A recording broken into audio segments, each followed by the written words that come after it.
Hey, what is up, everyone? Before diving into the video, I just wanted to invite you to join the Work Smarter Discord community.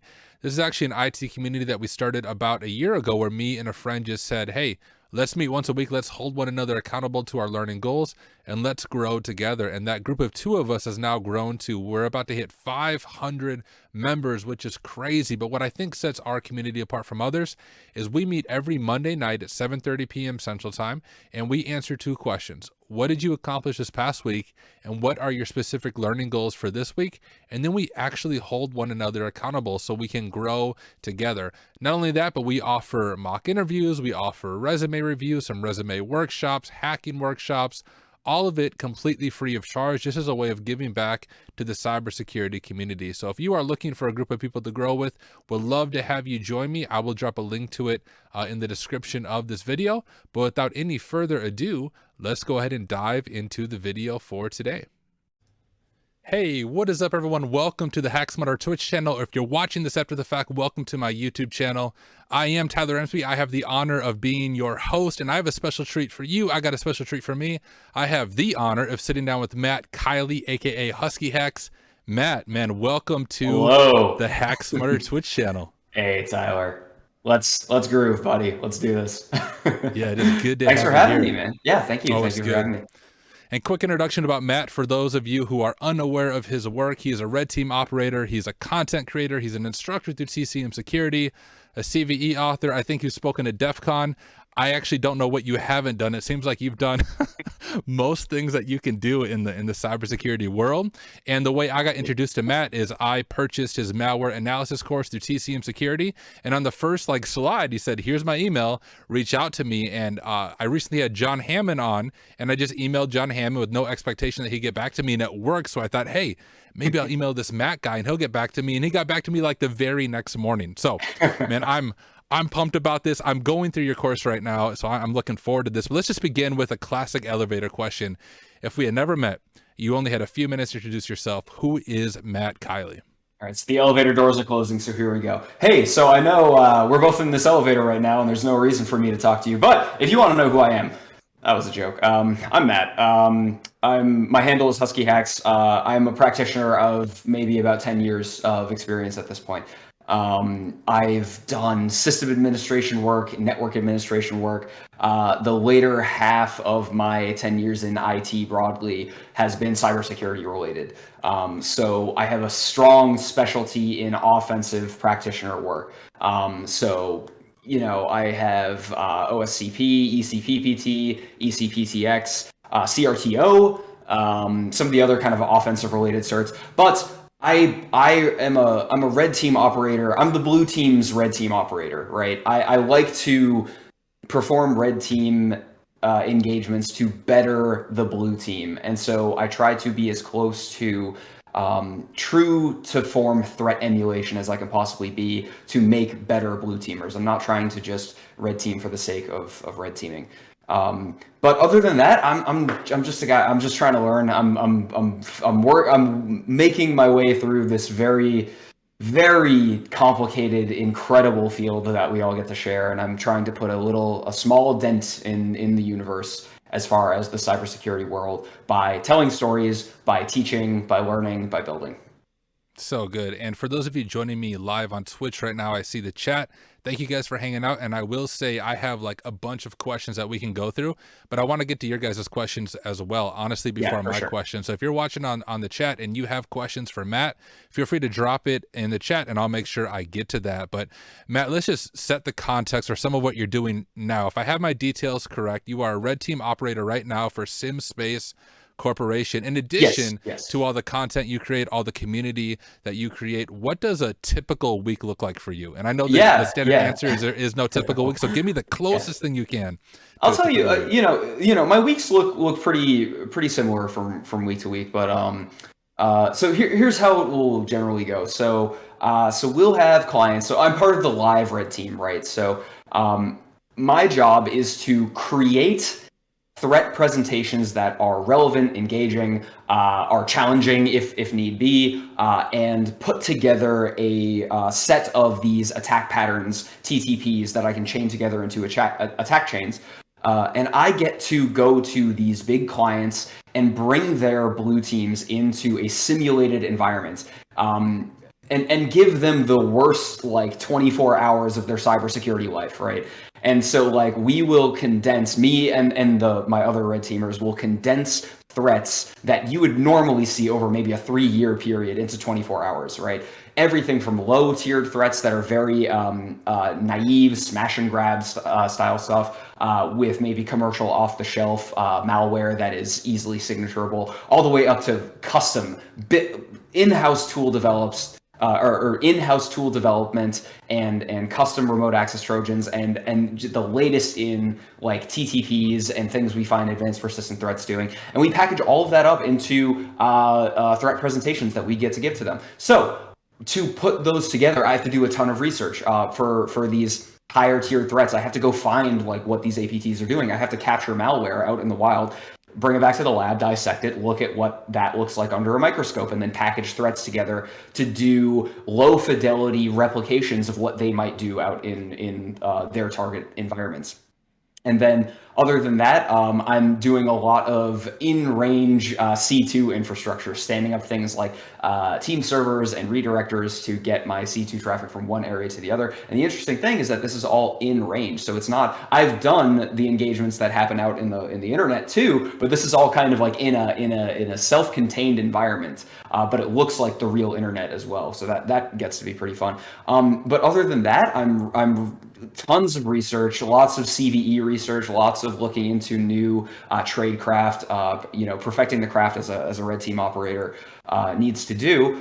And then in addition to that, every now and then when I get the opportunity, I get to go on webinars for my company and I get to present findings and I get to talk through, all right, well, we've got this new interesting CVE that just came out. We've put a lab together. Let's go ahead and walk through what using the CVE looks like from the attacker perspective and what you might expect to find in terms of IOCs from the defender perspective. So I get to do a lot of, it's just a really nice area to be in where I get to be very technical on keyboard, but I also get to present. I also get to teach. I also get to, talk to people and walk them through, especially after I do an operation. I love talking to blue teamers and saying, what do you think you could expect to see from this attack chain? Well, let's walk through each of the parts. Here are the network indicators. Here are the host-based indicators. And I love working with the blue teams to get them to be better at their trade. So that's like what a week is going to look like. I'm always writing something. I'm always building a tool. I'm always researching a new CVE or a new kind of attack chain, putting attack chains together, talking to clients, talking to defenders, and that's a day. That's a week in the life. Dude, that is fascinating. I have so many questions that come to mind, even as you shared those different things. You did share with me, I think on Discord, we were chatting back and forth. You were kind of on the teaching side of your organization, and you just recently moved to the red team side. Yes. Why did you make that decision? Yeah. So I mean, teaching is imbued in my character, right? It's something I love doing. I've built a ton of training modules at SimSpace. I did a whole bunch of putting live ranges together and walking blue teamers through that. But while I was doing all of the training, I was also playing the opposing force a lot of that time. And it's always been kind of a thing where I just really wanted to be a red teamer full time because I was doing a lot of that anyway. And I was like, maybe I could take this next section of my career to really focus on being the best possible red team engineer that I could possibly be. But having said that, I still develop content at SimSpace. I'm still developing things that are the labs that people are going into and taking training.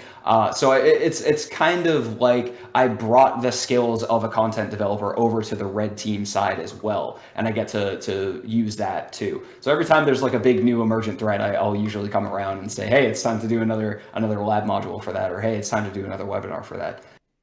But yeah, now that I'm over on the red team side full time, I mean, I really get to do the things that I love to do, which is tool development, researching threats, putting threat presentations together, and debriefing and talking to the defenders. I get to do that a lot more now. That's so good. And what I like that you shared is all the research you do into malicious actors, whatever you want to call them, whether it's the advanced persistent threats or script kiddies, depending on who's attacking. And when we study just the malicious side of things, there are a lot of script kiddies, right, who just fire off scripts or bot some botnet or pay a botnet to try to do a DDoS attack. But some of them are incredibly talented programmers, system admins, but they are on the dark side. Yeah. So I'm just curious, from your perspective, what do you think draws people to the dark side? Is it money? Is it a challenge? Is it prestige? Is it a mix of things? Just from your research, what are some of those things that draw those really talented people to the dark places? So I'm recalling from when the Conti leaks came out. Do you remember when that happened? It was earlier this year, and their like handbooks came out, right? And so what we would call like a standard operating procedure or maybe like an onboarding document, those were the ones that the Conti ransomware group was using and giving to their new members. That was just kind of out for a while. I tried to fork it into my GitHub, and then GitHub said we're going to shut that down, and they deleted it. So I don't have a copy of it anymore. But I was just like reading through that, and I was taken aback by the documentation they give to new team members is so interesting in terms of what they teach them to do technically, but also their philosophies. And so it was like one of the line items in the SOP was like, hey, look, nobody has time to walk you through how to do the simple stuff, all right? We're trying to make money here, so please, like, Google thing. It's just a lot of very interesting things that I've kind of, like, and obviously we're doing it for different reasons, but, like, a lot of these same, things you might hear in the community sometimes, like, hey, Google's your best friend, use that. But yeah, their motivations were crystal clear. It's about money, it's about, at least in the ransomware circles, it's definitely about money. It's about quick, easy bucks, and technology. The term cyber crime is interesting because it's really just cyber-enabled crime, right? So crime is the operating word there. It's all the motivations that you'd expect somebody who has turned to a life of crime to be doing. A lot of the time it's financial. Sometimes people just want to get back at a system. Sometimes people are in areas of the world where they kind of have no better choice. I don't really, I don't know if I know the whole picture when it comes to like the threat intel and the motivations. I like to stick to what I see in malware. I like to stick to what I see in the infrastructure, because those things are kind of like tangible. I can kind of hold on to those. Let's not forget that a lot of them are not coming from the best area. Yeah, exactly, Taggart. Yeah, that's. I never forget that there's always a human behind the keyboard there, and their motivations there are a myriad reasons why you might be compelled into a life of crime. So I don't know. Yeah, we definitely see a lot of financial motivations, but there are the human condition is full of to exist as a human. There are so many situations you could find yourself in that you would have crime as a viable option that I don't know if I can articulate all of them. Sure. That's good. That's wisdom. And I'm going to jump to a question from the chat. The great Amoeba Man, Tina. So Amoeba Man is a content engineer for Try Hack Me on the red team side of things and a principal security engineer. He and I do a lot of stuff on Twitch together, actually. But he has this question. He says, have you seen any interesting or extreme cases of analysis evasion, i.e. figures out debugger attached and quits implemented by malware? Yes, I've written malware that does that. And where did I learn how to do that? From the malware that I captured and saw it doing. There was a sample recently I was going through with a mentee of mine that had a very kind of what I would consider to be a standard debugger checker. So it was calling to the isDebuggerPresent API. It was looking for strings like Ollie debug. It was looking for strings like x32 debug, x64 debug, and then would throw an exception if that were the case. Now, the interesting thing about this particular sample was that it was a .NET compiled sample. So when we were decompiling it, we were looking right at the source code, basically. And a lot of the time, I teach this in PMAT, binary patching, right? So at the assembly level, you can patch in different instructions to make a binary do something, even if it wasn't intended to do that. But when you're working with the .NET compiled assemblies, it's even easier. You can basically just insert a whole instruction there, right? So that's what we did. We patched it out and it worked. That happens all the time. What's really cool is that the newer platforms like AnyRun and Hatching Triage are making it so that malware doesn't know that it's now in a sandbox, because the workstations those sites set up look a whole lot like a normal workstation to a piece of malware that doesn't know what to look for. So even when those checks are present in those in a piece of malware that lands in something like a hatching triage workstation, that's kind of set up to be ephemeral, to detonate the malware and then to be torn down and read the report out. They don't know, so they execute because they have no other. They don't see anything else. They don't see Ollie debug. They don't see X32 debugger. So yeah, I've seen that. I learned how to do that, and I've written malware to do that as a red teamer. That's so cool. And just a follow-up question on that. What are some of the most unique specimens maybe of malware that you've studied in the lab, or the most unexpected results of detonating the malware? Any just cool stories that come to mind? Yeah, Whispergate.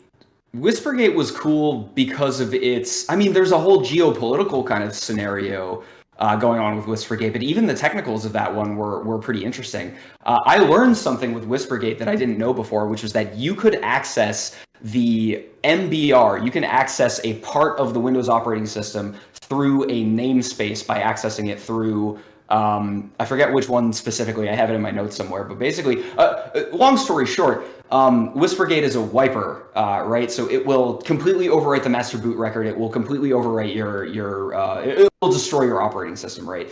And the way that it got access to that was through a very interesting method of accessing that by namespace. So if you think like C:/users/ whatever, that's like the file system namespace. But then you have things like / physical drive 0, which is like your physical, hardware, and you can access it that way. So that's something I learned from doing RE on Whispergate that I didn't know before, which is super cool. And then you get to see it actually overwrite the MBR. You get to see 512 buffer is written into the MBR. How big is the MBR? Usually 512. So complete overwrite on that one. And you get to just kind of watch that happen in real time. So the Whispergate was a very cool sample. Really, like, it's very uncommon to see the really interesting, really cool, like SolarWinds crazy attacks. Most malware that I'm pulling into the lab is really what I call commodity malware. It's written to be smash and grab, very simple moving parts, lots of variation between them, but the actual moving parts of the malware are not very complex. Okay, very cool. On that, as you talk about research and content creation, I can imagine people are thinking what I'm thinking, like, how did you learn this? How do you balance all of it? How do you do all of these things alongside of mental health and physical well-being? Oh, yeah. What No, I like about you is absolutely. I've heard you talk about that before, like the challenge. I Yeah. think I listened to a video you made today on YouTube where you said the challenge isn't necessary knowledge, but it's the mental health side of it. So how Yes. do you just balance all Yes. of that? So yeah, this conversation. We're getting to the point where it's like seeping into the consciousness of InfoSec, and I'm really glad it is, because it's starting to become part of who we are, that we're all watching out for our own mental health and watching out for each other's. It's so important. And so yeah, what I probably said in that video was that information is no longer the bottleneck, right? So like all the information is out there. It's a few Google searches away. To get the big pictures and to understand big concepts and be able to put things together, that's another thing, right? But information, the actual just raw info is out there. That's not the bottleneck. Our bottleneck now is attention and mental health, right? And if you can master those two things, if you are vigilant about those two things, then you will be unstoppable in this field. But what we're finding is that mental health is the big one that I think is holding us up right now. This field, for better or for worse, it's so expansive and there's so much to learn. And if you're anything like me, I've always felt like I'm always behind the power curve. I'm always behind the next thing that's about to happen. Like I need to catch up. I need to sprint to get ahead. And that's a one-way street to burnout, right? So one of the biggest things, if we talk from the mental health side, the thing that has helped me the most is learning to dance with ambiguity, learning to be okay with ambiguity, right? And so a younger red team operator, Matt, would see a big, complicated attack chain and be like, oh, no, when I land an initial access, the EDR is going to come and swat me down right there. So now I have to have a backup plan. Okay, my backup plan is going to be this. Okay, but if EDR doesn't, then I move to the next phase and I do persistence. But what if all of these little infinite little ifs, what ifs are all chattering in my mind, right? And so to dance with ambiguity is so important. To be like, you know what, I'm going to figure it out, and it might be easy, it might be difficult, but there's no sense in burning mental cycles to try to answer the infinite flowchart that's ahead of you when you're trying to do something. A lot of the time, an 80% plan that has a good amount of reason put into it and execution is going to be all you need, and you'll figure out the rest, right? And so it's been a journey for me to ratchet my need to control things, to have everything be in control at all times. I've needed to really ratchet that down because that has been it's been in a detriment to me as I've kind of progressed in the field. So being okay with ambiguity is a big thing. So for the other side, kind of how do I manage time? How do I when do I sleep is a common question I get. I'm extremely attentive about my sleep schedule, in fact. So I always try to get in bed at a reasonable time, and I always try to wake up at the same time. Again, your mileage may vary. Some people are, they stay up late and then they sleep during the day, and that's fine for them. I like to get up a little bit on the early side, but that's fine for me. That's not like I'm not giving you the 10 tips to absolutely crush your career. Wake up at 2:45 in the morning and meditate for 5 hours. No, none of that. Find what works for you. Find where your ease and your effort meet when it comes to things like getting up early, staying up late. Find the hours when you're most productive, and just start to build focus enabling habits, right? Focus enabling habits like blocking out time that you can sit down, take a couple deep breaths, and say, what's my project? How am I going to get the next step done? Chisel away at that a little bit. Block out time. I will straight up, and my company knows this, I will put a little magnifying glass emoji next to my name on Slack and say, and pretty much a note next to it that says focus time, right? And so that means like, hey, like if you need Matt, like, he's going to be in focus time for a little while. So maybe do stuff like that, like block out time, block distractions, and give yourself enough time to think things through. Would be, I think, one of the best ways that you can kind of stay on top of your time management. And then, yeah, it's really important to have a life outside of this field. It's really important to have a support group. I have an amazing partner, and without her, I would be underfed and super tired all the time. She, pulls me out of the office when I've been here for too long, and make sure that, I'm paying attention to the things that matter. And that's really important too. And that, yeah, I don't know if I have the antidote or the silver bullet to all the problems when it comes to things like work-life balance and building good habits or anything. So yeah, that's I think where I would leave it there. That's good. I like it's a holistic answer. The only thing I would add for those of you maybe watching, struggling with depression or mental health issues, is therapy is good. Like I've personally gone through professional therapy. Yes. So do those things, right? Because I have too, and I did it earlier this year. Finally was like hitting a point, and I've come out of it now. But I was hitting a point where I was like, all right, I should probably go talk to somebody because it's getting real. Like the churning of the mind right now is like a little too much for comfort. So I went to therapy. And I talked it through and learned coping mechanisms and strategies. But yeah, I mean, that's, if you're struggling with that kind of stuff, definitely see a trained medical professional about that and find out what maybe would work for you in that regard. For me, CBT, cognitive behavioral therapy, was the thing that helped me out, which was a lot of mental reframing, seeing things from different perspectives, putting your own struggles into perspective, that kind of stuff. I'm not saying that's going to work for everybody. Some people require a greater degree of psychiatric care, but for me, that worked a lot. And yeah, it's gotten to the point where I think my mental health is now as good as it's ever been since I've kind of joined the field, and I'm just trying to keep that in maintenance. And that's extremely important, is that, be aware of the level of effort required to keep yourself in a good mental equilibrium. And yeah, therapy helped out a big time for me. I'm so glad you mentioned that, because it did slip my mind, and I'm glad you brought it up, because I will absolutely preach the benefits of that everywhere I go. And it shouldn't be taboo. It shouldn't be things that people don't talk about. It should be as an equal response to if you say I'm going to the doctor because I broke my foot or something like that. Right? Excellent stuff. I'm going to jump to a few questions from Twitch. Backing up, so my screen's further away. So if I mess up your guys' name on Twitch, it's because your name is really small. So it's DI Hennis 123. I think I'm saying that right. Let's pivot and talk about career stuff. I have some questions about that, but he or she asked how many years for you to become a red teamer. I think they're asking like for you personally, what was your journey into the red team side of things? Yeah. So again, so I was in the military when I was younger.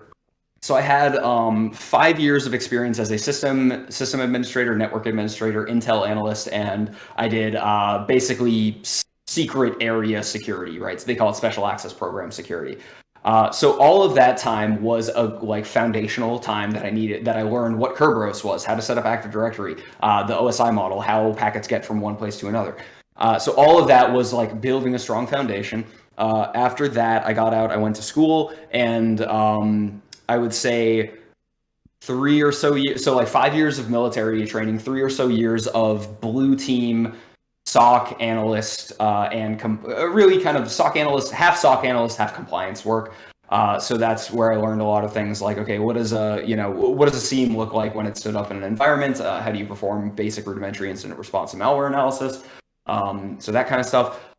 So then at that point, I started studying the more offensive side of things, and that was, let me count, I would say 4 years of that, if that evens out to maybe 10 or 11, I think, out of math in public. But don't quote me on that.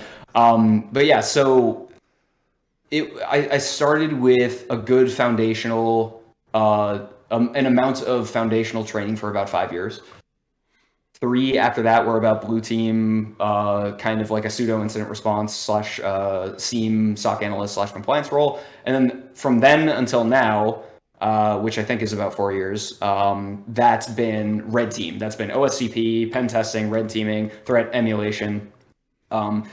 So I've taken a bit of a roundabout way, right? I see no reason why someone who puts their sights on red team or pen tester immediately says, I want to learn that, with a good amount of foundational training, can step into one of those roles immediately. You don't have to be help desk. You don't have to be a SOC analyst. Those things will help. Let me be very clear about that. Though you do not have to do anything before you become a pen tester or a red teamer, the perspective that you will gain as a system admin, a net admin, help desk, a cyber lawyer, like all of these different like disciplines that could feed into red team or pen testing will all be peripheral supports to your endeavor to be a pen tester or a red teamer. So I think, yeah, all in all, I have over 10 years, maybe verging on 11 at this point, of total experience. And it took me that long to be a red teamer, but like, there's no reason why it has to take somebody that long. You can get a foundational amount of training, and then you can move into one of those roles, I would think. That's good. And if we continue the conversation on career stuff, we think about red team penetration testing. It seems that that's the pinnacle for many people. That's what they want to be. That's why they get into IT. Some of it is they see, hey, I can make good money and I can work from home, and it's cool to be called a hacker. But I want you to tell us, why should people not pursue that? Because I think you and I would agree it's not for everyone. So what are some signs that this career is not for you? So yeah, so there are lots of really cool things about being a pen tester or red teamer. I will also lead off this question by saying pen testing and red teaming is like not even 5% of the field, if you think about it.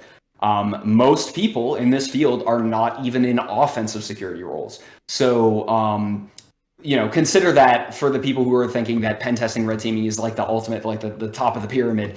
One, I don't think there is a pyramid. There is no, there's no end state in this. It's it's an ocean. You can go anywhere, right? So why should you not be in this field? You should not be in this field if, like I said before, you cannot be okay with ambiguity.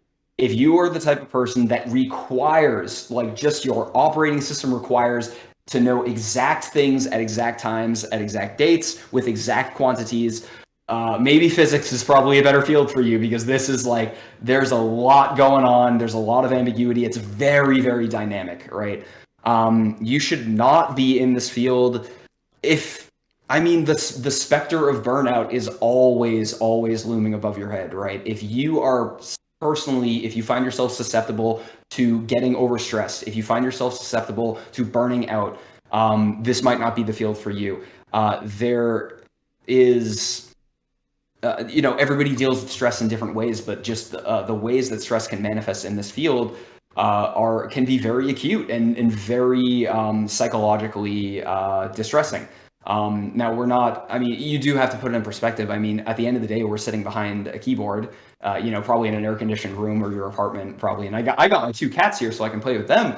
But like if you take, so like I red team in emulated environments, but if you go to a real environment, if you go to a bank, which is a place that I've also been a red teamer at, you're messing with production systems that handle money, that handle loans, right? That's a lot of pressure, all right?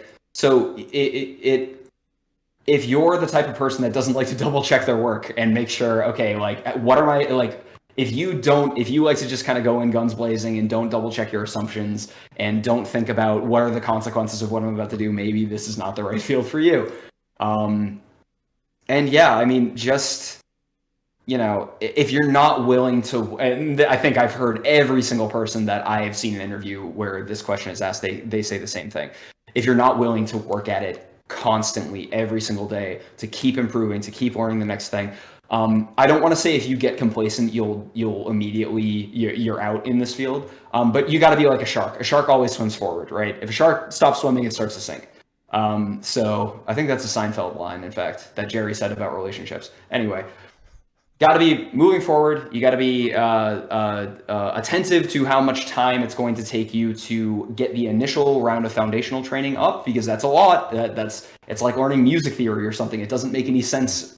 Like if you've ever thought about how packets are trading back and forth, like it is like it's this ethereal thing that you can't see, and you're like, well, why does it work like that? So that there's a lot of ancillary knowledge that you need to start to build up. And then when you get to the point where you can start to kind of step back your studying efforts, you still have to maintain a certain amount of time, I would say every week, to make sure that you're researching new things, you're staying on top of things. And there's just it's a lot. And if you get, I think red teaming is really fun. Pen testing is really fun. There are moments in red teaming where I'm like, I cannot believe I'm getting paid for this job. But there are moments that are skull-draggingly boring. And if you're the kind of person that needs like a very, very fast-paced environment at all times, maybe red teaming isn't the right place for you. And if you're a jerk, and if you're mean to women, particularly, red teaming and pen testing isn't good for you. Get out of here. We don't want that. We've got enough of that in the field right now as it is. So none of that. But yeah, that's why people shouldn't be in the field. That's good. So good. I'm going to jump back to another question from Twitch. I think it's Sack5180 said, red team seems to get all the love nowadays, which is why it's refreshing to see something like your malware analysis course. Any plans to continue to create blue team incident response, handling, etc. content? Love your teaching style. Well, thank you very much. That's very kind. Yeah, it's funny. I think a lot of people are surprised when they hear me say that I don't see malware analysis as a strictly blue team discipline, right? The skills that malware analysts employ, or deploy rather, are the same whether you use them for building Sigma rules, building YARA rules, building signatures, detections, or if you pull malware into the lab and look at it and say, how can I use this? How can I build something that looks like this? How can I use the TTPs that I see in the code of this malware in something that I'm writing? And again, it's just like the Force. There's a light, a dark side, and it's up to you on which one you want to use it for, right? So I consider myself unqualified to teach incident response. That is a very specific incident response and forensics. Those are very specific disciplines. They have very specific skill sets, and they need to be done correctly. And I don't want to put my name down to teaching somebody incorrectly how to do that, right? So unless something goes radically different in my life, I don't think I'm going to be teaching IR or digital forensics anytime soon. Malware analysis, different story. It's a lot more like academic almost. It's like, all right, let's see what this sample does. Well, if you, let me put it to you this way, the risk of malware analysis is on you entirely. So if you mess up during malware analysis, you might brick your system, but you're not going to destroy the chain of custody that the police need to indict somebody on something, right? But I like to be the blue teamer's red teamer. I like to threat hunt with Taggart when he pulls me on stream and we talk about what does Sliver look like when you find it in your environment, or like what does if you wanted to chase down DLL injection or DLL hijacking, what might that look like? So I could see myself developing threat hunting training. I think I'm pretty well qualified to teach that because I've done so much threat emulation and I've walked blue teams through how to detect that when it happens in their environment. So threat hunting, I think, is a very good fit for me, and maybe I'm not going to promise anything, but maybe someday there will be something with my name on it that is threat hunting. And then let me see, what else did you ask about? Yeah, blue teaming, incident response handling. Yeah, like I said, probably not incident response, but threat hunting I think would be my jam if I wanted to go more on the blue team side. Very cool. I'm going to jump to another question by Amoeba Man. He had a really good question. He said, "What's the most interesting persistence technique that you've seen in a malware sample?" You know what drip loader is? Have you ever heard of No. that? Oh, No. wow. Yeah, drip loader is a cool one. It's like it's a malware sample that will section out its payloads into tiny little, basically like immeasurably small instances of memory blocks, right? And then reassemble them when they are ready to fire off the payload. The other thing that I saw that was like Driplet, it might have even been, no, I think it was something different. But think about how if you had like a base 64 payload, just a big block of base 64, you could write different registry keys to just slice out the first, like, 64 bytes of that and put that in a registry key, and then slice the next one and put that in a different registry key, and keep doing that with the entire payload, and then have like a VB script reassemble that at runtime and then have that run. That was a cool one that I saw too. Actually, that might be the most interesting one that I've seen. Yeah, I would say that's probably the most interesting one, is just slicing a payload into a bunch of different registry keys and then having some kind of script out on the system pull all of those disparate pieces of data back together and then run them. That was really, really cool. That's crazy. Let's keep talking about malware. Yeah, The reason sure. I connected with you was through your malware analysis course, and you could have clearly taught a bunch of different subjects. Just listen to you talk. You have a lot of knowledge. You could have dug into other stuff. Why did you choose for, as far as I know, your first course, kind of your flagship course online? Why did you choose malware analysis? Yeah, I saw the need in the market. I saw that there are um, a handful of malware analysis courses. Zero to Automated is a really good one, but it's a little more on the expensive side. And then you get up to things like the SANS courses, which are outstanding, but are incredibly expensive, right? So then when you take a look at what TCM Security Academy is doing, is bringing these kind of, seemingly esoteric, tough subjects and building accessible training around them and offering them at a super affordable price. And I was like, this is a slam dunk. I can bring this skill set, which I use for red teaming, but you can use for any number of cases, depending on where you want to bring it. And I can bring that, and I can provide accessible, affordable cybersecurity training in a subject that I don't see anywhere else at this price point.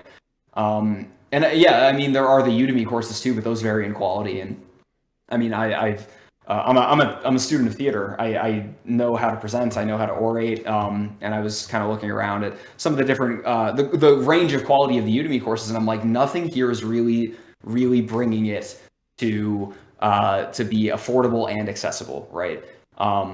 And approachable too. I mean, like when I learned malware analysis, I felt like I was in way over my head, and then I eventually started to untangle all of the knots, right? And once you untangle the knots, the rope looks very, very plain in front of you.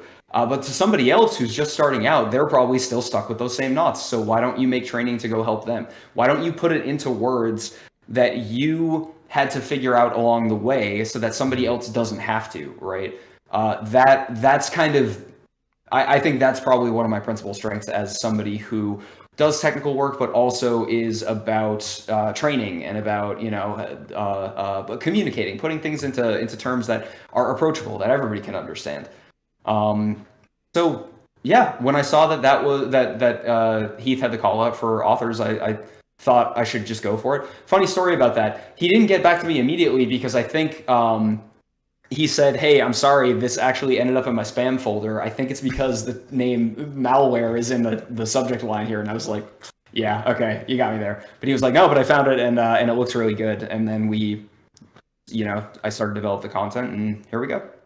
That was it. That is awesome. And I know it's probably a little bit weird to advertise yourself, but give us like 1,000-foot overview of somewhere to purchase that course. Let me just plug the course myself. I managed to get it when it was on sale for $1, which seems insane to me. I think normally it's right around $25, which is already like an insanely good deal. So give us 1,000-foot overview of somewhere to purchase this course. What are some of the big ideas that they're going to learn about? Malware seems a lot scarier than it is when you understand what it does. And so practical malware analysis and triage is the journey from knowing nothing about malware analysis, and even on the micro level, knowing nothing about a sample of malware and learning the tools and methodologies necessary to determine what it is doing, and at again, going back to the greater level, determine how to approach malware analysis, right?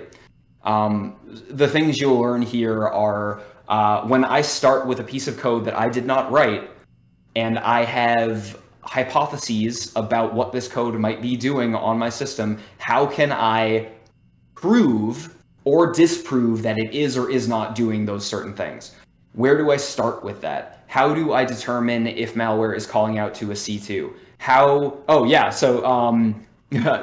I like your grenade analogy. Yeah, so I think this actually wraps it up. When I was in combat training, on the grenade range, my instructor took a grenade out of his pouch and pulled the pin and just held the handle. And we were all like, what? And he basically said, grenades are designed to kill people. We all know this. But if I hold onto this latch, the charge will never arm. And therefore, I can carry this around for the rest of my life as long as I can hold onto this. So if you handle these things safely, you will never get hurt by them. And then at the end of it was a dummy grenade, by the way. It wasn't real. But at the end of the lecture, he put the pin back in and he put it back into his pouch. And that's a really good analogy, right?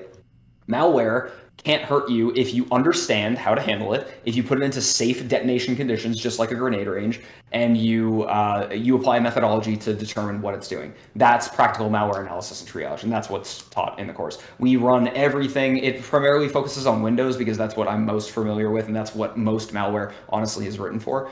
But it will teach you things like how to do static analysis and dynamic analysis, how to analyze something without running it and with running it. It will teach you how to perform advanced analysis, so to go into the assembly, the very low level code. Just very briefly, it's an introduction. It's not specifically an assembly course, but it will get you comfortable in a decompiler, a disassembler, a hex editor, and a debugger.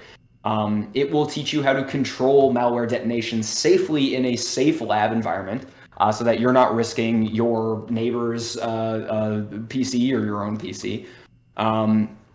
And it will teach you, outside of just the core Windows malware, where you learn kind of the initial stages of triage and basic and dynamic analysis, it teaches you specialty class malware.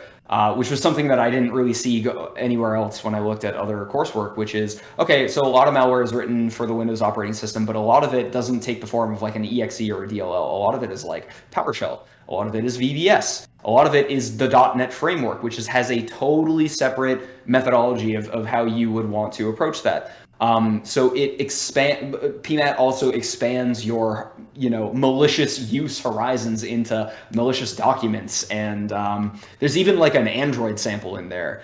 And then interspersed throughout the course, there are challenges, and you'll finish with a lab report on a sample of your choosing. And that's it. That's PMAT for $30, for less than the cost of like a dinner in Manhattan. That is so cool. And I guess a quick advertisement for the stream. If you guys want to see one of these challenges, when we sign off with this interview, I'm going to go live again. And I said I'm going through this course. I'm going to tackle the first challenge live. I haven't prepped it at all. So if you guys are interested, you can watch me stumble through it and see some of the things I've learned just from the beginning of that course.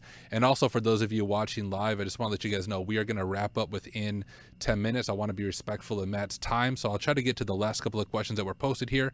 Who is Sin said, for newcomers to the industry that are looking to graduate from an associate level pen testing role, what would you say are some foundational skills that should be developed in order to graduate to an efficient and responsible red teamer? First up, shout out Sin. How you doing, buddy? Good. It's good to see you in here. I know Sin. Well, what I would tell you is that I even put less of an emphasis on the technical skills to get you from like an intermediate or a junior pen test role into like a senior and beyond. I put less of an emphasis on that. What I care about are attention to safety and responsibility, right? So before you think even about getting into the red team position and going forward with that, or even into the senior pen tester position, what separates a lot of the time a junior red teamer from a more senior red teamer is their attentiveness to their OPSEC and safety. And so what do I mean by this? A junior red teamer might, for example, use HTTP for a payload callback, right? Thinking nothing of it, thinking because that's what they've seen in CTFs, that's what they've seen in OSCP, that's what they've seen everywhere else, and they might think nothing of it. So they might write up a threat emulation plan and say, okay, the C2 for this threat is going to be carried out by HTTP. Where a senior red teamer will look not just at the technical details of that, they'll think about the risk as a red teamer. We're not cyber criminals, we're emulating cyber criminals, but we don't want to put our clients' data actually at risk. So they'll look at a plan like that and say, hold on, why would you ever put your client's data out into the internet, out on the open, wild west, when it was not in an encrypted form? Why would you ever keep your client's data somewhere that you couldn't store it securely, encrypted? And they'll look at those things and say, hey, even though we are emulating cyber criminals, we don't want to introduce the risk at the level of cyber crime, right? So that is something that I look for, and I do interviews for my team, and that's something that I look for is an attentiveness to responsibility. And then the other part of that, so if you want to talk about technical skills, yes, there are a lot of technical skills that I think separate the kind of junior red teamers from the senior ones. Junior ones probably don't do a lot of tool dev. They probably grab things from GitHub. Maybe they know enough to be able to kind of retool them or fit them to a purpose. But a senior red teamer will look at a threat plan and say, can we build something that would look like something that the threat would be carrying out? And even if you're not emulating a specific threat, let's say that you get clearance to just, hey, go be a red team, just red team until you find something. They'll still think about, okay, would it be a good idea at this point to build a C2 framework from scratch? And they have the capabilities and skills to do that. So obviously, one of the skills underpinning that is a strong handle on a programming language. It does not really matter which one. I would grab a scripting language and a compiled language for whatever target environment that is presenting to you, right? For me, that's a lot of Windows. So Go, Rust, NIM, C and C++, although I think the first three kind of obviate the need for C and C++ in a lot of ways. There are some circumstances where you still want to code in C and C++. Learn C# to understand the .NET framework and how to do assembly execution in memory, and reflection for that matter. So yeah, and then grab a scripting language because you're going to be scripting a lot of things. Install scripts, C2 setup. What else have I done? I've done exploit development with Python, right? Oh, there's a web app there, and we have the exploit necessary. Why don't we just write a Python script to do it so that we don't have to keep hand jamming curl or something like that. So yeah, that's what I would recommend is on the non-technical side, be very attentive, learn secure and safe red team operations, and on the technical side, pick up a programming language, develop tools. If you see a need for something in the field, make it. Put it out open source. I can't tell you the amount of times I've seen someone's resume and had a number of questions that I needed to ask them for a technical interview, and then said, hey, because I saw it in your GitHub, we actually don't even need to cover any of these because I know I saw the code that tells me that you know how to do all of these things. That's huge. Like, you're giving time back to your interviewer at that point, and you're putting your skills out on display. So definitely try to do that. Pick up a language and start building. That's so good. And hey, I think we're going to wrap things up real quick. For those of you watching, I know we still have a few questions. I'm going to plug Matt.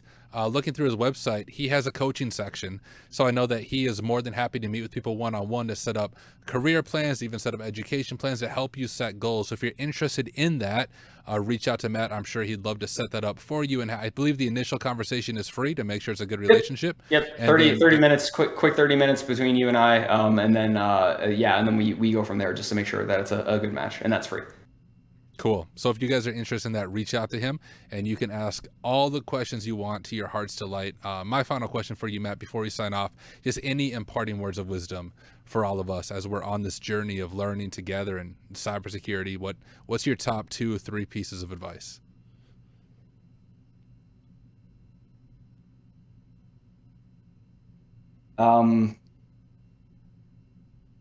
Stay at it. Stay in the fight. The world needs you. I need you. I'm glad you're all here. Just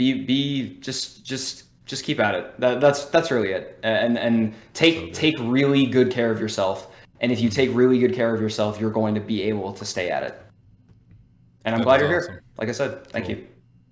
Love it. Hey, Matt, thank you again for hanging out with us. Yes. For those of you watching on Twitch, guys, thank you for hanging out. Thank you for asking questions. Hopefully you found this as helpful as I did.